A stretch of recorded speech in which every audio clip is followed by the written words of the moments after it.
সাত সকালে দক্ষিণ কলকাতার নবনালন্দা স্কুলে দুর্ঘটনা। স্কুল ভবনের ওপর থেকে কাঁচ ভেঙে পড়ে, তাতে রীতিমতো আহত হয়েছে নবম শ্রেণীর দুই ছাত্র। দুর্ঘটনার পর গোটা স্কুল জুড়ে হুলস্থুল পড়ে যায়। স্কুলের রক্ষণাবেক্ষণ নিয়ে প্রশ্ন তোলেন কেউ কেউ। সকাল 7টা নাগাদ স্কুল শুরু হয়, সেই সময় ওপর থেকে কাঁচ ভেঙে পড়ায় ঘটে যায় এই দুর্ঘটনা। জখম দুই ছাত্রকে তড়িঘড়ি নিয়ে যাওয়া হয় হাসপাতালে। দুর্ঘটনার পর আতঙ্কিত হয়ে পড়েন অভিভাবকেরা। সূত্রের খবর, দুই ছাত্রের মধ্যে একজনের আঘাত গুরুতর, দুজনকে বেসরকারি হাসপাতালে নিয়ে যাওয়া হয়েছে। আতঙ্কিত অভিভাবকরা স্কুলে বিক্ষোভ দেখাতে শুরু করেন। অভিযোগ, অভিভাবকদের কাছ থেকে ফি নেওয়া হলেও অ্যাম্বুলেন্স পরিষেবা মেলে না। অভিভাবকরাই পড়ুয়াদের হাসপাতালে নিয়ে যান।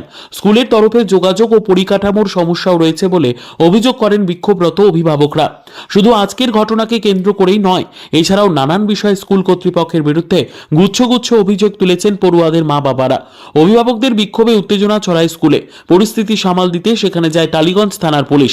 অন্যদিকে স্কুল কর্তৃপক্ষের দাবি, পড়ুয়ারা জানলা খোলার চেষ্টা করায় কাঁচ ভেঙে পড়ে। এর পাশাপাশি যান্ত্রিক ত্রুটির কারণে অ্যাম্বুলেন্স আসতে দেরি হয়েছে বলে দাবি স্কুল কর্তৃপক্ষের।